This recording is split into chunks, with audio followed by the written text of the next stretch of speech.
Truth and Tea with the Urban Evangelist.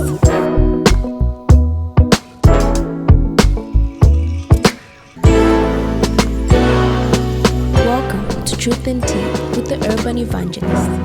Hello there, I'm the Urban Evangelist and welcome back to Truth and Tea. You know that it is the podcast that filters every single conversation through the lens of faith. Today we are tackling the topic of surviving and thriving campus life. For most students, college or university is one of the first times they'll be living on their own. Many of the rules, the guidelines, and the curfews that they had are suddenly gone, and as a college student, they're left having to make life choices on their own. Globally today, 7 out of 10 high school graduates immediately go on to college, but 30% will never get to the second year, and almost half will not have graduated even 6 years later. Many who graduate move right back into their parents' homes, assuming little responsibility and armed with very little ambition in life or for Christ. With so many distractions, how can young people today pursue Christ at university where there's so many choices and the majority are simply not living for Christ? Joining me today is a norm redefiner. She's a pastor, she's a mother, she's a wife. She's just an all-rounded personality and I love her to bits. Her name is Perpetual Paswani. Welcome to Truth and Tea, Perpetual. Thank you for having me. You look amazing. I'm happy to have you. You too. You look really nice. Thank you so much. So when I was at school, I had a classmate called Perpetual, and we used to call her Pepsi for short. So I'm People wondering, call me Pepsi. or do they now? Yes, Okay, okay, Pepsi. all Yeah. right. Or Pepe. I don't like it much. But Yeah. There's something about the Pepe. I'll try and stick to the full name, or if I call you Pepsi, okay. you won't catch any feelings, right? No. Okay, all right.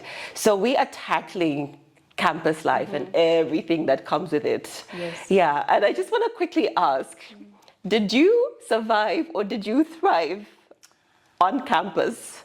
I like to think of it as grace sustained me through the campus life. And the reason I say so is because I was a mess on campus. You know, like every time I talk to people, I tell them, you know, those kids that sometimes your parents will say, don't be friends with that one. That was me. Really? And so, I can't marry that though. But I guess the beauty of grace, right? Yes, I can't marry the two. So yeah, that was me on campus.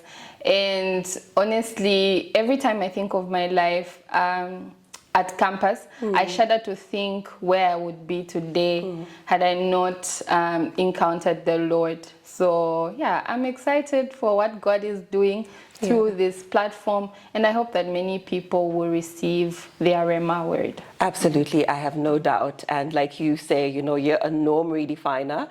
And part of the conversation that we're having here is just to revisit some of these norms that have really just encapsulated what campus life looks like, because nobody questions some things or nobody bats an eyelid when you hear of certain things happening on campus life.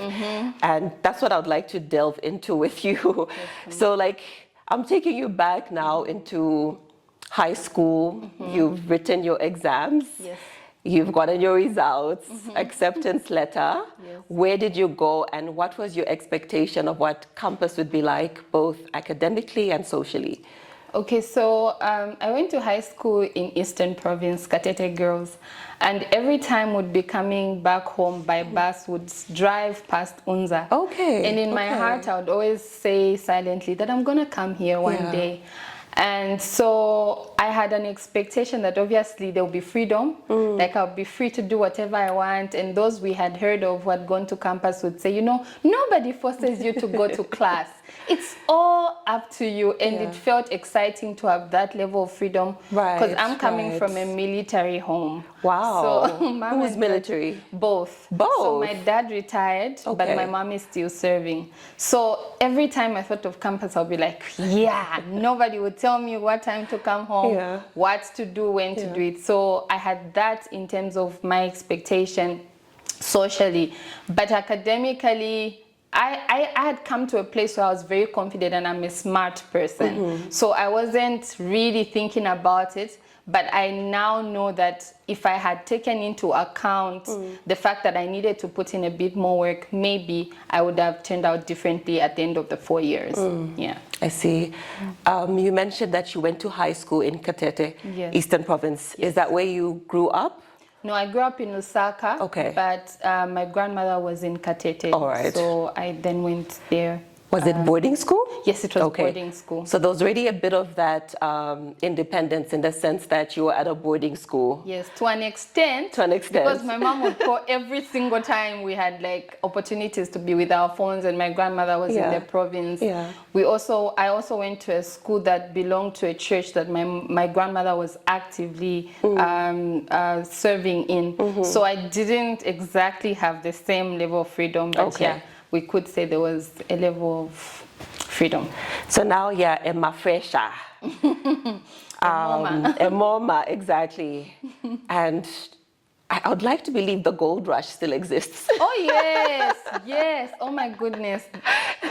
Talk me through that, please. Okay, so and this is funny that I'm asking you this. I mean, it's a podcast. I'm asking her about a gold rush, and her husband is in the background. So I'm curious to see how she's going to tackle this one. Okay, so my husband and I talk a lot. He knows everything, so that's good. It's not uncomfortable. The gold rush. So first day of campus, like registration, my mom took me and she stayed the whole day with me, like through the queues. Whole day. Yes, through the queues.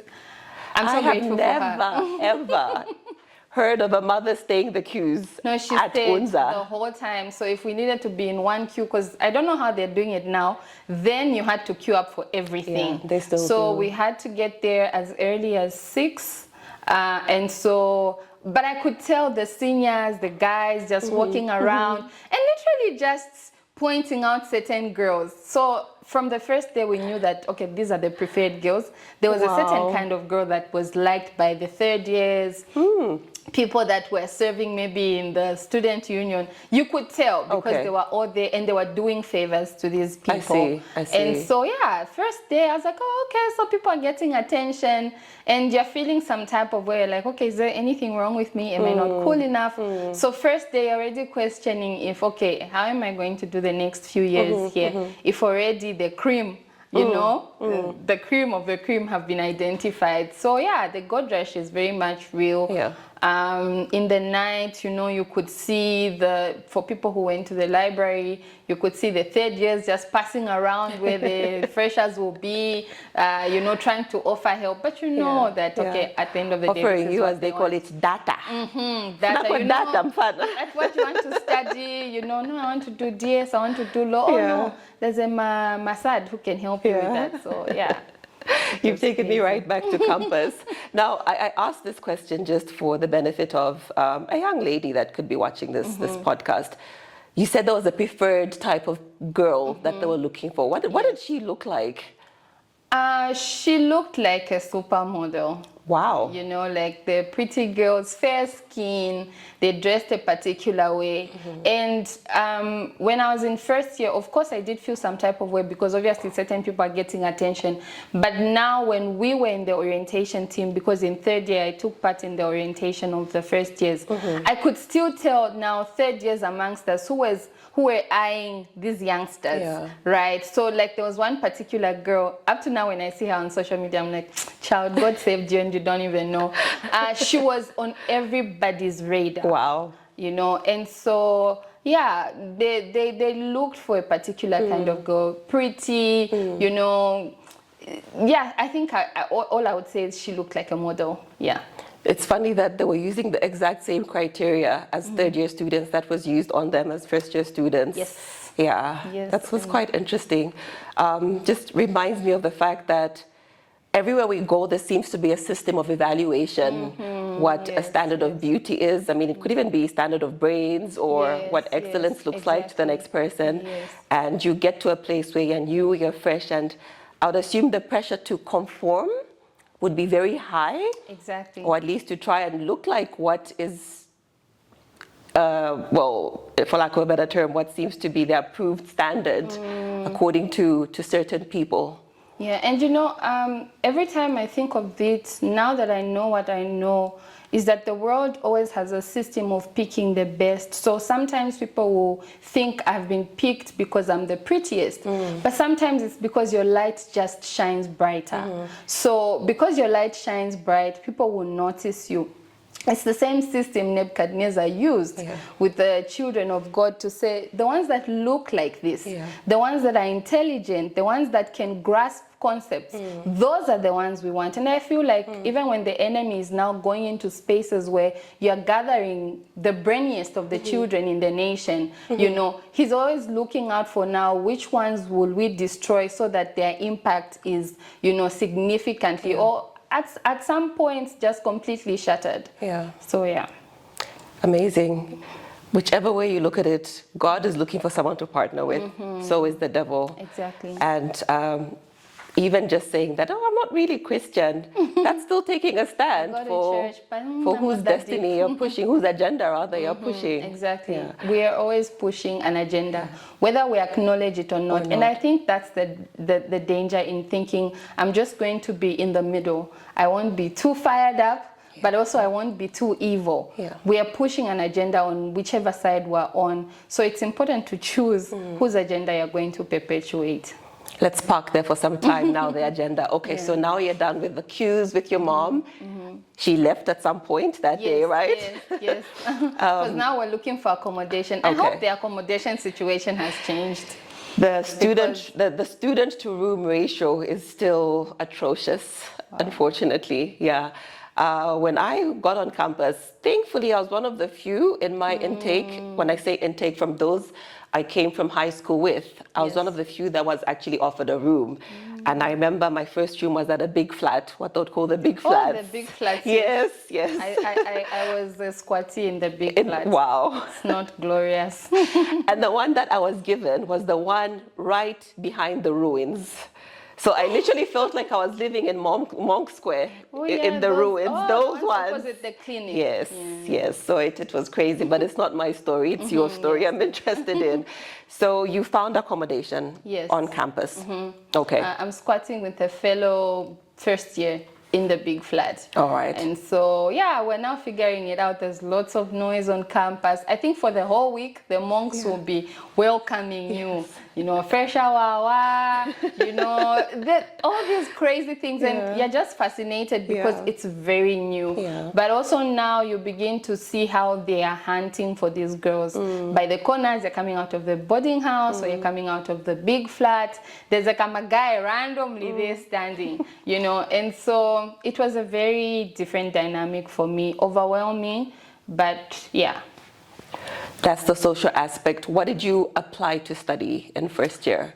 I wanted to study law. Okay. I wanted to study law. So School of Humanities. School of Humanities, all right. Yes. I wanted to study law. But if I'm to be completely honest, I didn't know what I was doing. I had no idea. Why did you want to study law? When I applied at first, my grades were really good. I was accepted both in natural sciences and humanities. Okay. Then one of my older cousins came home and said, friend, you're going to fail. Don't even think about med. I know you're playful, so just go for the easier one. Go for humanities. And so I remember telling my mom saying, I don't want to do medicine anymore. I want to do law. And she was furious. She said, you're going to the school where you will be accepted. I don't care if it's natural sciences or humanities. I think that was one of the few times I prayed to say, Lord, let them reject me in NS. Or I prayed for rejection. And so I got the acceptance letter for humanities and ended up in humanities. Yeah. I asked that question because I think you heard the stats I shared in the beginning, how 30% of the first years don't even make it to second year. And I saw the casualties at campus, especially in the natural sciences. And half the time when you have conversations with your fellow students, they'll tell you, I didn't even want to get into natural sciences, but my parents had this dream for me. And so that's why I asked you what drove your school selection. For me, I wanted to be natural sciences because there was a season where my mother was very sick and I was basically her primary caregiver. I was, I think, 14. And sometimes things got crazy, like where you have to do things that a child shouldn't do. Right. And so from that place, I said, I'm going to be a medical doctor. I want to help people. And so when I then changed my mind, I think my mom didn't take it very well. I didn't tell her why I wanted to go to NS, but I think she believed that I could do it. And so when I just chickened out, I think she didn't take it well. When it comes to what I wanted to study, my parents didn't really push me for anything, but I feel like I was still confused. Even when I was in natural sciences, I didn't know what I wanted to do.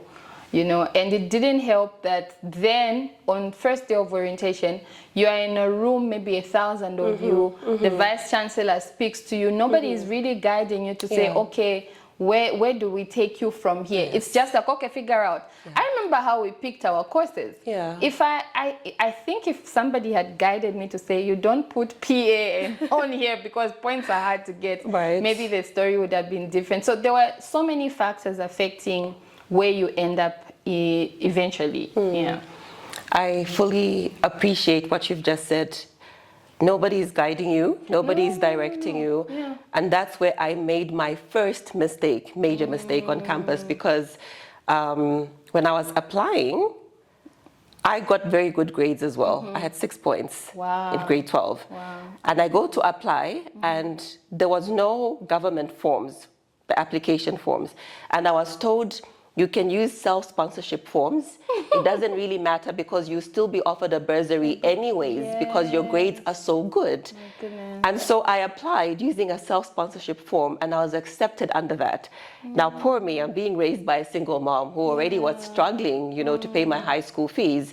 And then you've been accepted into UNZA as 100% self-sponsored student when I easily qualified for a bursary. Wow.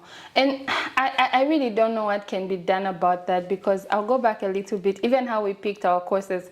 My friend called her brother who was studying economics to consult which courses would pick. So we all four of us, me and my friends, we entered the courses that this guy told us to enter. So you can imagine the confusion. Yeah. But now even like the bursary where they say apply whichever way, and there's always information in the grapevine that sort of misleads you. Yeah. Do this, you're going to end up here. Do this, you're going to end up here. So yeah, I totally relate to an extent. So first year kicks off now. You're going to lecture theaters, very different style and setup from classrooms. How did you go through your first year academically? First year academically, we are trying to find our feet. Obviously, the lectures are different from the classroom. But I think quickly I fell into this space where I thought, because nobody is pressuring me, I've got this. So missing class, sorry, mom. Where were you when you were missing? Were you just lying in? Sleeping. Because people say, you can, what were they calling it? You can gun. Yeah, so you can gun and you'll be okay. If you're smart, don't worry about it.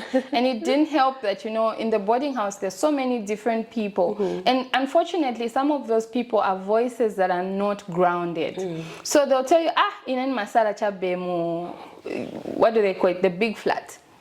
I'm always in the big flat, but look at my grades. So you follow that advice. But by God's grace, I think the best grades I ever got at UNZA were in first year. After that, okay. Yeah. And you made the cut now into law school? No, I did not. I missed law school by a point. Wow. Yeah, I missed law school. That must have really hurt. It really, really hurt. It hurts. You see people that you were with. And I think most of the people that I was with on campus would be shocked to hear I even wanted to do law. Because honestly, I wasn't a serious person. But it hurt. I was discouraged, honestly. You think of, okay, should I stay back a year and try to make the points? What do I do?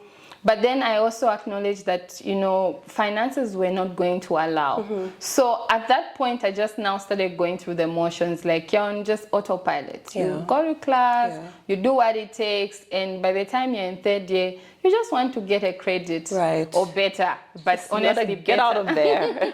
Yeah, so that's how it went. So there's this thing where, like, I mean, first year is where you kind of take on courses that are leading you to where you think you want to go. Yes. But then there's a sieving process based on the grades that you Yes, get, right? yes. So where did you end up when you didn't make it into law school? I ended up in public administration. Okay, So there's law school, and I think there's PA, then there's DS. So I ended up in public administration. Okay. Yeah.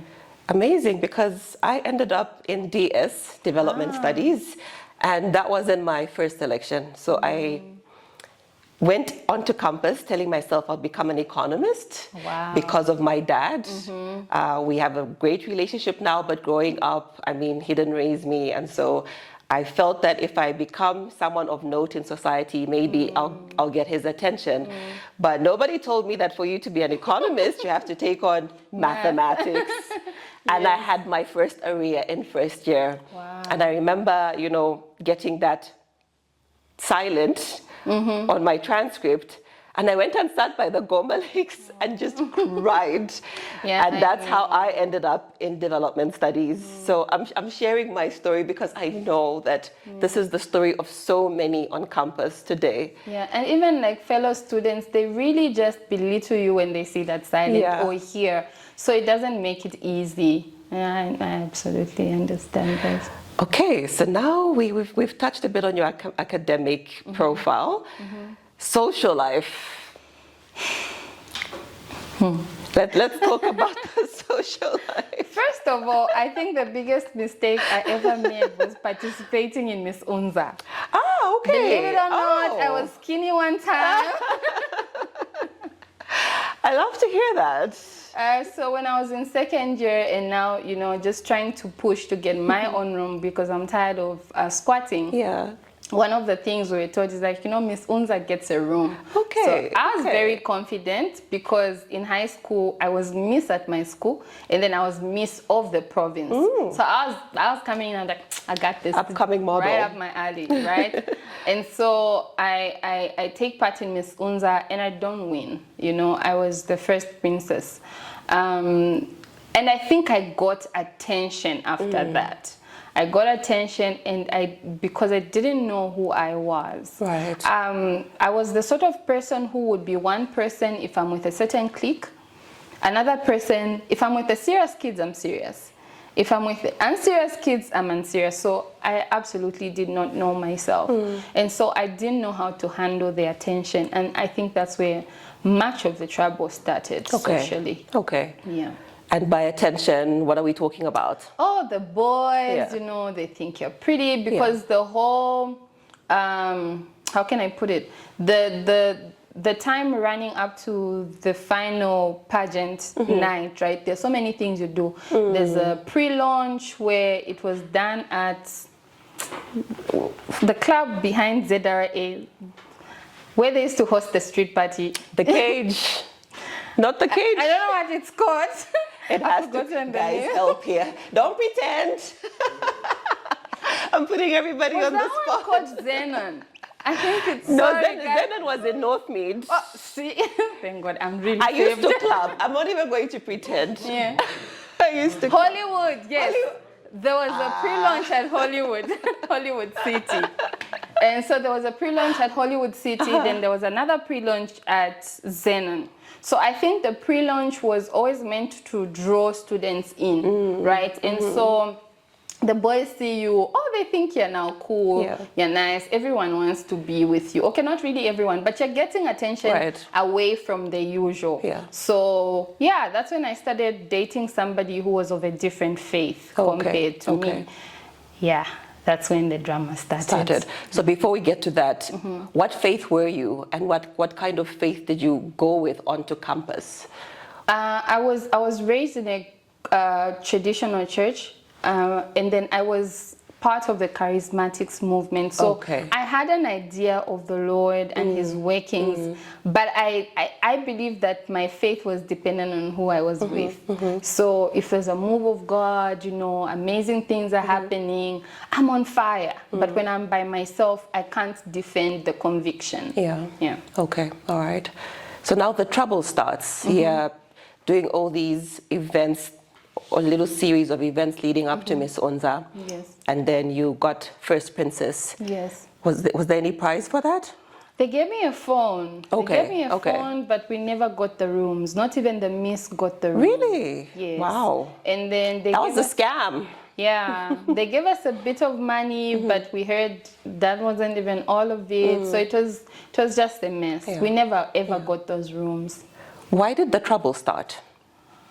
I believe with the exposure, I was then challenged to find who I was, but I didn't have time. So I believe that when a person or a child knows who they are, when the Bible talks about training up children in the way they should go, right? I feel like part of the training should be in how we see ourselves. Yeah. And even if that is not there, we then have to respond to the teachings we receive. So I never responded to the teachings I received at church, at the charismatic. So when I now started dating somebody who was not a Christian, I didn't flinch. I didn't feel bad. I wasn't even asking of the scripture that says we should not be equally yoked. I was just doing it because I like him, he's cute. We vibe, right? And so now when this person tells me, look, I'm gonna destroy your life, right? I'm not good for you. I'm like, oh, he's a bad boy. Nice, we can do life together. Did he actually say that? He told me straight up. Says, Why "I'm don't not we good for you." listen though, hey?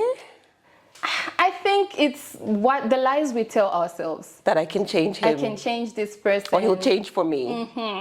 And he even came for Chi Alpha one night. He's like, you've been bothering me about this church. Let's go. He sat through the whole thing.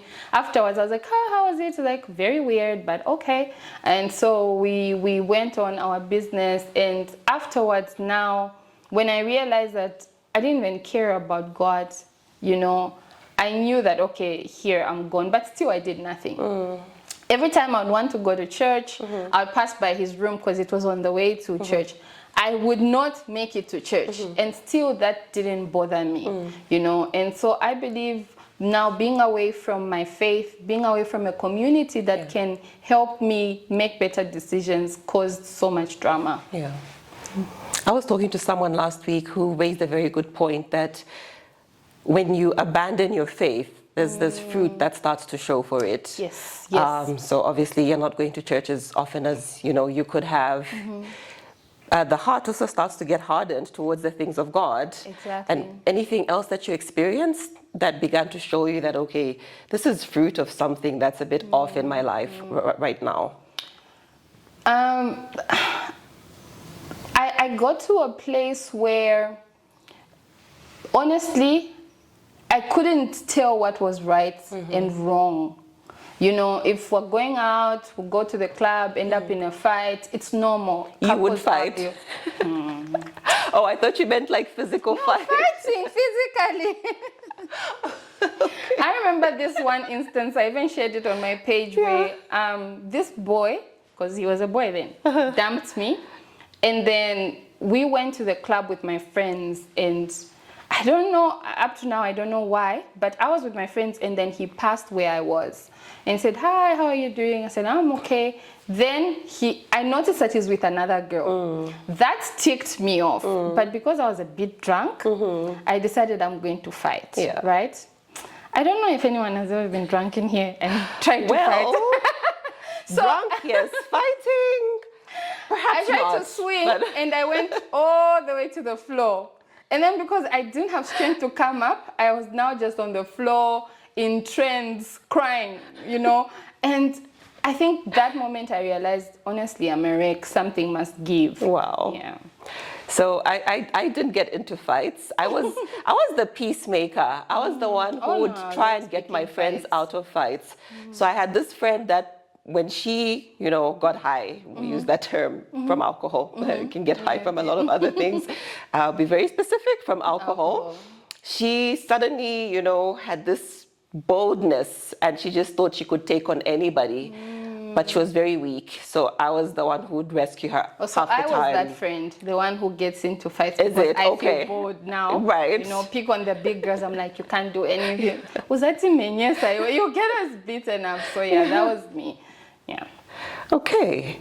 So clubbing, drinking, wrong relationships. I remember one of the very bizarre things that I encountered, even in first year, was cohabiting. It happened a lot. It happened a lot. Yes, I mean, as fun as it And was. sleeping over Right, in a room right. with other boys. Right. For me, that was crazy, even for campus life, the cohabiting. But were these things that you encountered as well? Like, did you come across? I came across that, and I hate to say it, I did it also. You know, at some point I fought with my friends and I didn't have where to stay. But because I didn't want to lose the, you know, the freedom, I then started, you know, staying with this person who was of a different faith with me. Okay. What made me come out of that place was when we had a really big fight. Yeah. He broke my phone because he was cheating. And then, you know, like people came, come and see your friends are fighting, come see your friends are fighting. And one of the guys came and he was walking me to my friend's room now. And he was like, no, you guys are going to be okay. Your relationship is going to make it. And I looked at him, I said, look, I want you to be honest. If I were your young sister, would you encourage me to continue dating this guy? He said, no.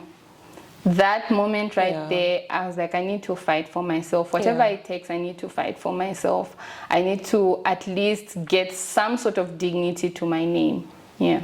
And that was just a moment of reckoning. Yes. Yeah. And it didn't end there, because I think sometimes people feel like when you make the decision, you won't be tempted to go back. You know, the decision is one thing. The work to completely break away from these 3 years of toxicity is a completely different package. So I had to consistently say no. Because even when I now became born again and I was a member of Set Apart, this guy came back and said, look, I'm not going to mess with your faith. I just want to be with you.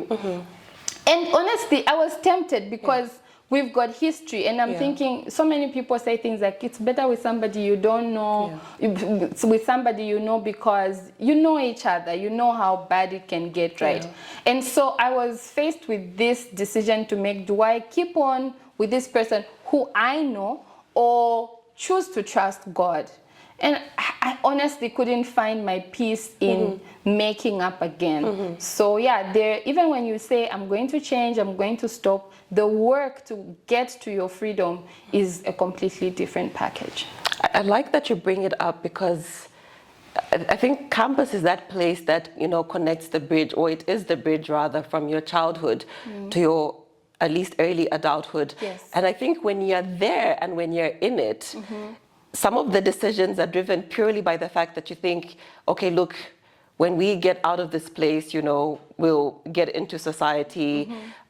These are the people that, I mean, you look around you, these are people that I might work with at some point. This is the guy that I might end up with for the rest of my life. We could get married, because you see those that have gone ahead of you. These are the decisions that they're making. Some people that are married today met on campus. So we really are making life choices. On campus. We are. And I wish people could put weight on these things, because there are certain decisions that forever change your life. You know, there are certain decisions that will take years to heal from. And I think when students are on campus, they're focused on being the cool kids. They're focused on being the ones that everyone looks up to. In this age of social media, I've seen a lot of content creators who are students. And I wanted to say, when you do these things, are you accounting for the next 5 years? And I wish this is a conversation someone had with me in first year, to say, okay, you're going to date somebody who's not of your faith. He cheats on you, he insults you, he does all these things. Are you thinking about yourself 5 years from now? Are you going to be proud of yourself? Because away from that, there are grown men who go to campus, park their cars there and pick up people's children. And because the girls want the latest iPhone, they want the hair, they want everything, they go towards, you know, dating these older men, you know. And so even if you're not dating older men, the person you're with now, because for me, my comfort was like, I don't have a sugar daddy, I'm okay. I'm dating someone my age. But the damage is the same, really. If it's costing you peace from deep within, if you're losing who you are as a child of God, it's definitely not worth it. Chi Alpha. Yes. How did you stumble into that? I saw posters on campus. Okay. You know what? I went to campus to talk about LFP. I saw the posters. I'm like, I'm glad they're still doing this. Because literally, and my friends and I used to say Chi Alpha. Guilty of that. And just I'm like, no. The members would get upset and so would say it to make them upset. So Chi Alpha, you know, why not Chi Alpha? They're like, no, it's Chi Alpha. So I said, oh, you know, I saw a poster and I think Prophetess Isabel Ngambi was coming to campus that night and she was speaking and I said, you know, something about this woman I like, you know, let me go. And I think it's because she looked pretty. That's why I went for the meeting. Right. I was just like, okay. She's always had that excellence about her. So I was like, oh, she's gorgeous. She looks nice. Let me go. And she preached a storm that night. And so every now and then I would attend their meetings, but I wasn't committed. I wasn't a member. I don't think anyone ever knew me. But yeah, I'll just walk in every now and then and attend the meetings. Did those meetings ever serve as a source of conviction for you? And I ask this because, I mean, campus, yes, those were my crazy days too. And there's times, I mean, at the time I was at North Mead Assemblies of God, and there's times where sometimes when you see yourself through the lens of scripture, it would repel me because I was being told off by scripture. And so I would keep away for a season because I knew I was wrong and I wasn't trying to hear it yet.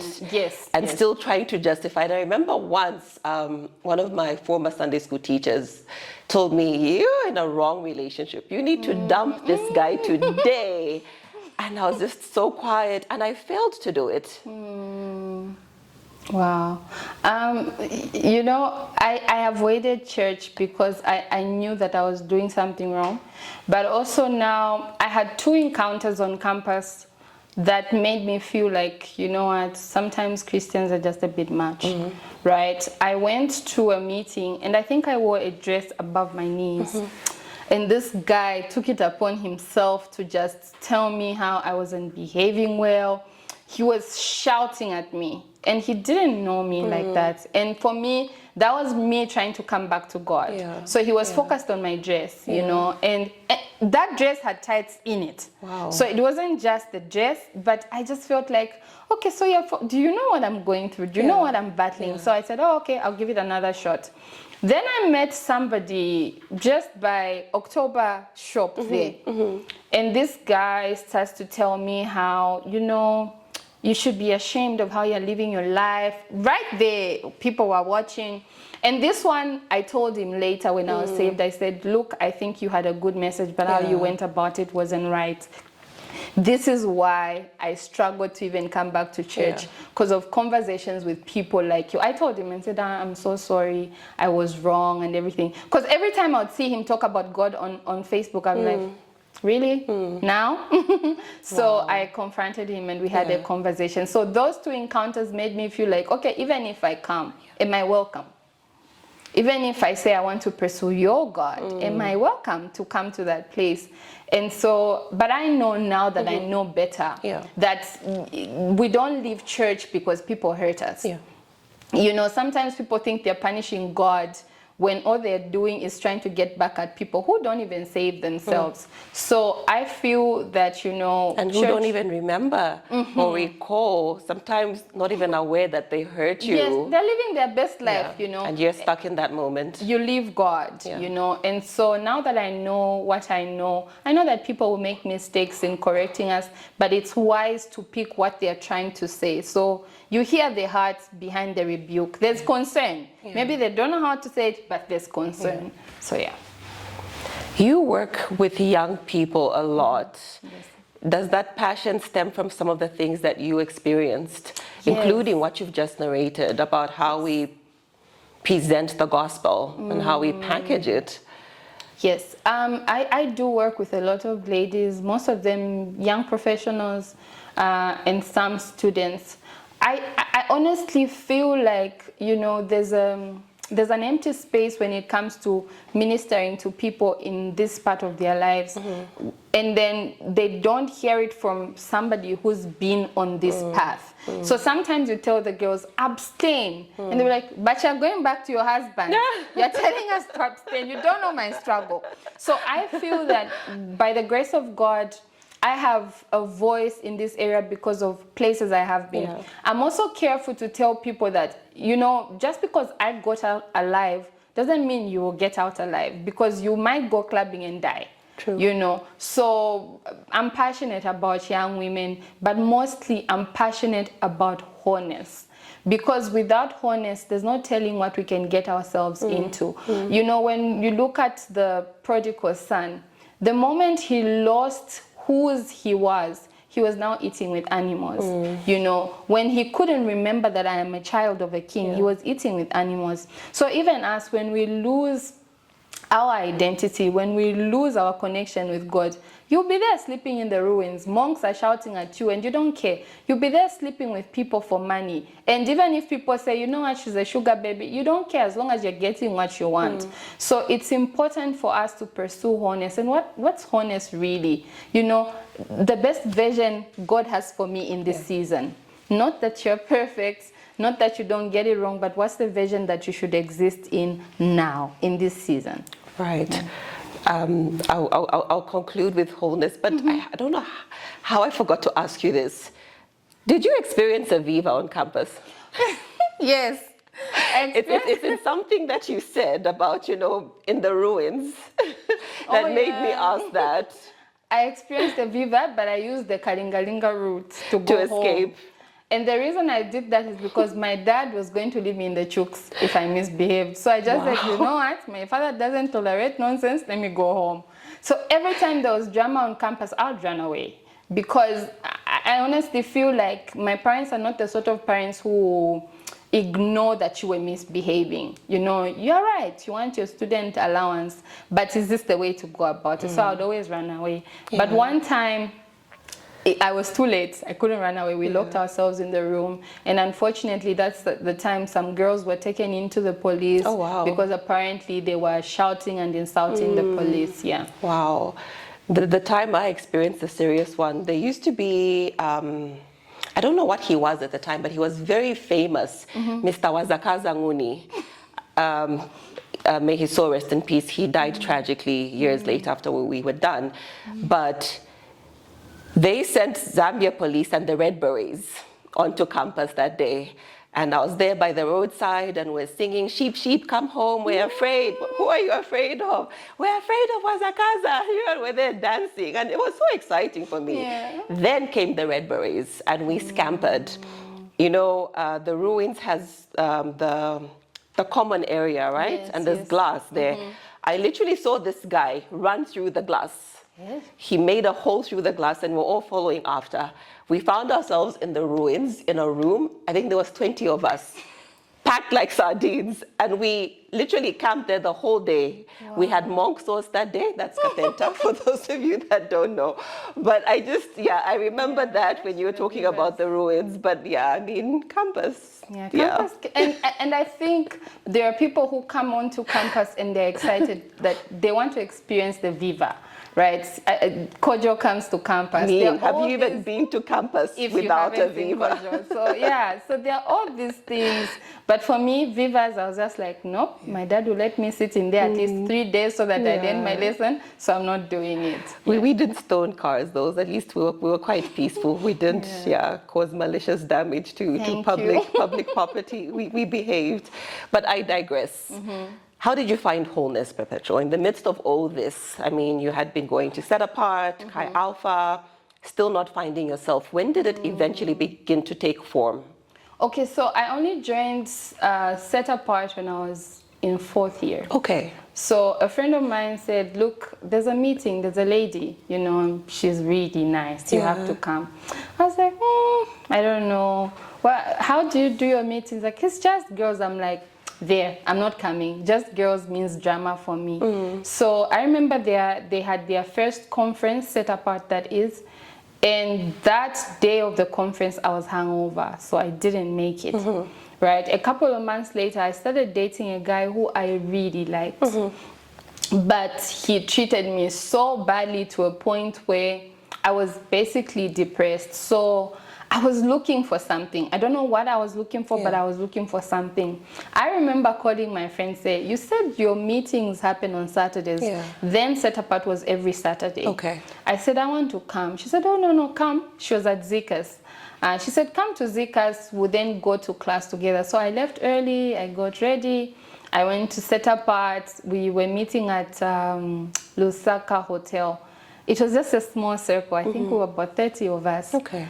We were just talking, and I remember seeing girls around the room who knew their God. They were speaking of things I'd never heard before. There were mysteries in the room. And I remember looking at them and thinking, if only I could be like one of these people. That wasn't the end. Mam Paswani then came and she started teaching.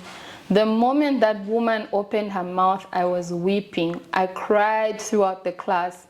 You know, people laugh at me at Set Apart because I was the person who was always crying at classes.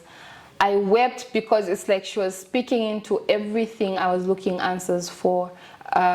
You know, I really just felt like, so God sees me. You know, I'm confused, I don't know myself, I've been suicidal, but here, God is saying something to me. So every meeting was like that for me.